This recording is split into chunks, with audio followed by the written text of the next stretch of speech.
Taylor Swift did not start out thinking that she wanted to appeal to the 13 to 19 demographic of teen girls who are into country music. She was that, American teenage girl who loved wearing cowboy boots and carried a guitar everywhere. So she just felt her emotions deeply and wrote songs about her life. Hello and welcome to the Brave Marketing Podcast with your host, Swapna Thomas. This is the podcast for the renegades, the trailblazing leaders, and the change makers who don't just have a business, it's your calling. Those of you who want to make a difference and make money, but all on your own terms. I'm on a mission to show as many life coaches as possible how you can have more income, more impact, and infinitely more fun by being unapologetically and bravely you and breaking all the rules. I have created 5-figure months with no paid ads, a tiny list, and zero complicated sales funnels. Simplifying marketing and teaching you how to use it for good in the world is my zone of genius. With this podcast, I'm here to share weekly episodes on the soul and the strategy of marketing, mindset, money, and everything online business. Let's dive into today's episode.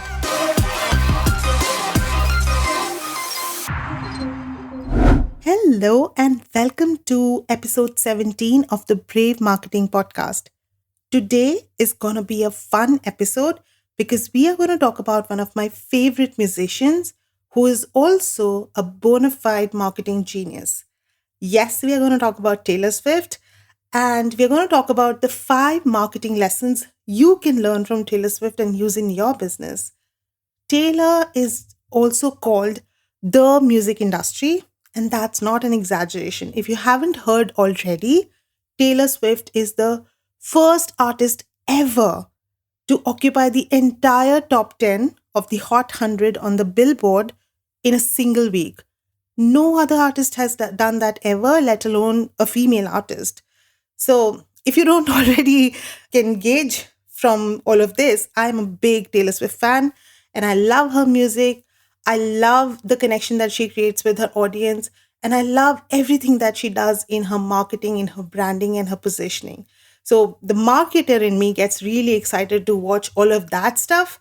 But the fan in me is just pure Swiftie.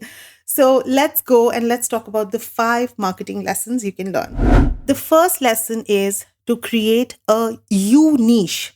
So you get right why marketers talk about niching down. Because if you market to everyone, you market to no one. And I agree. But there is a problem. Most coaches get really entangled with getting their niche perfect. I have seen so many brilliant business owners completely sabotaging their growth because they are obsessed with getting their niche and their messaging perfect.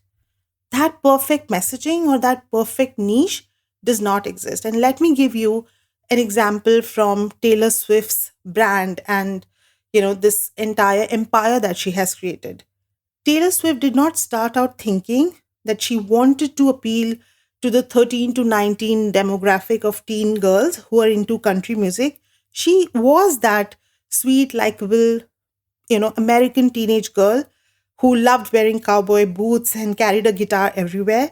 So she just felt her emotions deeply and wrote songs about her life.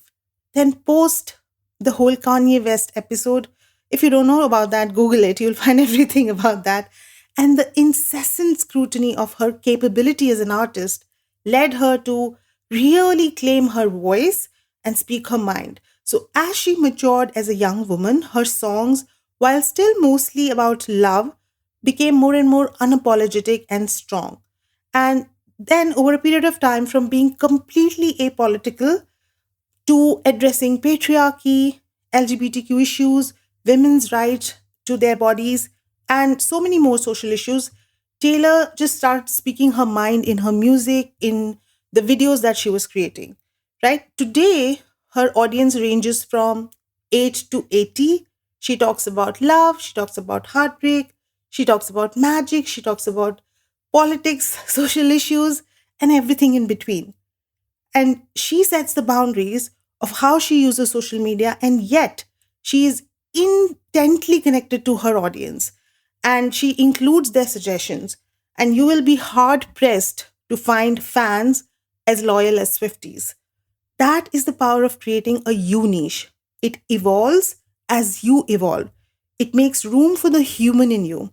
Instead of boxing you in, it liberates you. It creates a fiercely loyal and engaged audience.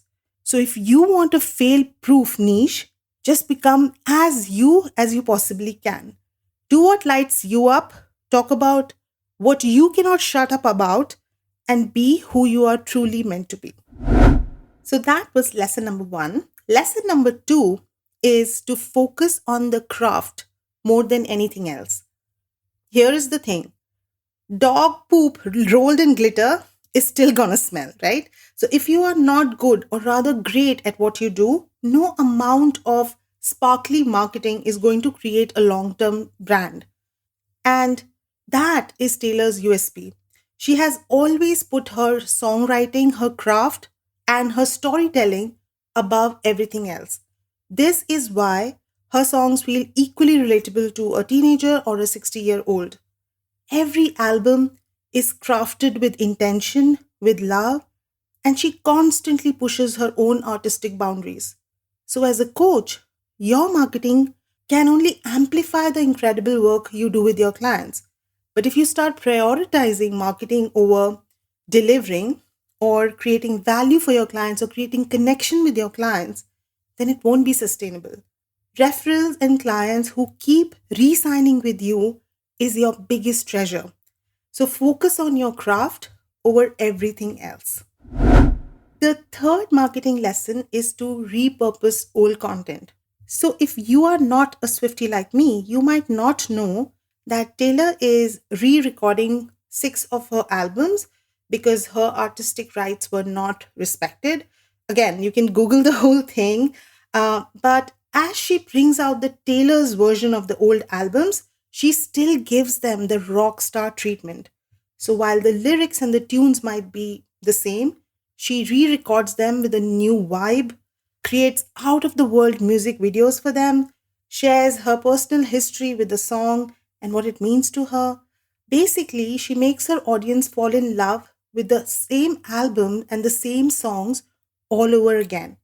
And just as an, side note, I talked about creating an incredibly loyal audience who are connected to her as an artist.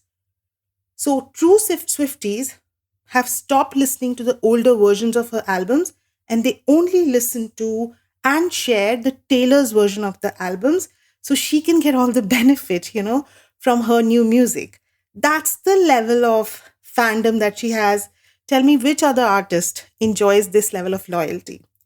But apart from the re records, Taylor also repeats her biggest hits at all her concerts. I think she has played one of her songs called Love Story 189 times in her concerts. And she has just announced a brand new tour, and I bet she's going to perform it again there.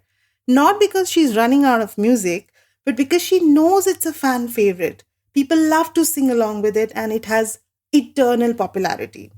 So, are you leveraging your content? Or do you create it once and then forget about it? Are you playing your greatest hits, and I mean greatest post, again?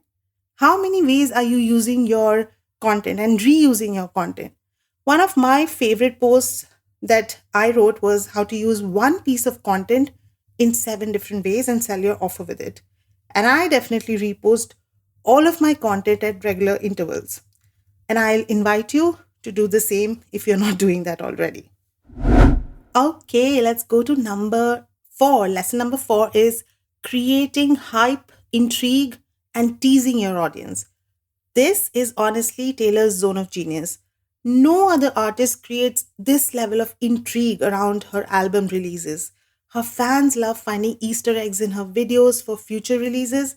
She has spent her entire career as a puzzle master, and I think it started when she was still a young country singer and she was filling her album liner notes with coded messages in the lyrics.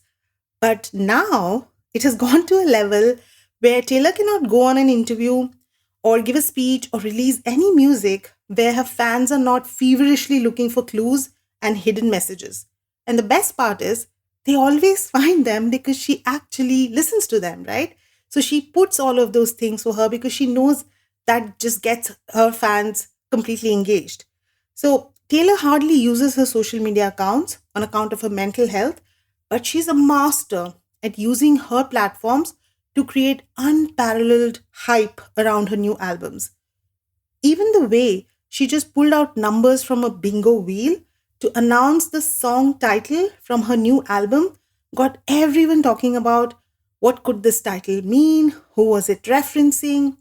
So this is why her latest album sold 1.2 million copies within 3 days and had 186 million Spotify streams on day 1, which basically crashed Spotify.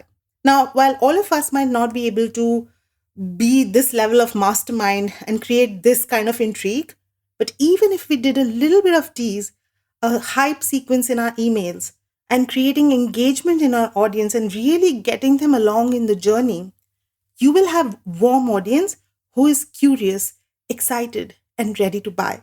So start thinking about how can you bring this level of intrigue, hype, and creating a sense of teasing in your marketing. Okay, so the final lesson is very simple. Have fun. It's simple, but probably the most important. Taylor obviously loves creating her music, but if you see any of her behind the scenes stuff, she also has a lot of fun creating customer engagement and marketing her music. Side note, if you haven't watched Miss Americana, the documentary on Taylor Swift on Netflix, definitely catch it. It's amazing. So, like I said, this lesson is simple. Make your marketing fun. If you're not having fun in your marketing, your audience is not going to have fun in your marketing.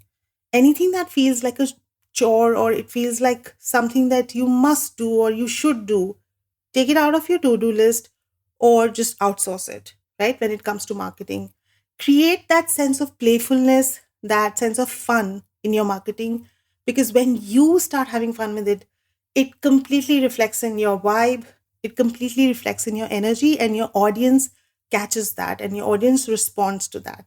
So have fun in your marketing and let me know what are the ways that you like to have fun in your marketing, or are you having fun in your marketing right now or not? So these were the 5 lessons, marketing lessons from Taylor Swift. It's a short and sweet episode, but I think it will give you a lot of food for thought. And after you have done listening to this episode, go and listen to the Midnight's album. It's the best ever. You're going to love all the songs, especially Anti-Hero. I think it's a song for everyone who has, our brains are constantly telling us that we are the problem. And that song really catches that feeling. And, it reminds that we are not alone. Everyone feels like that. So that was the episode, guys. I hope you had fun. And I will see you guys next week with a brand new episode. Stay brave.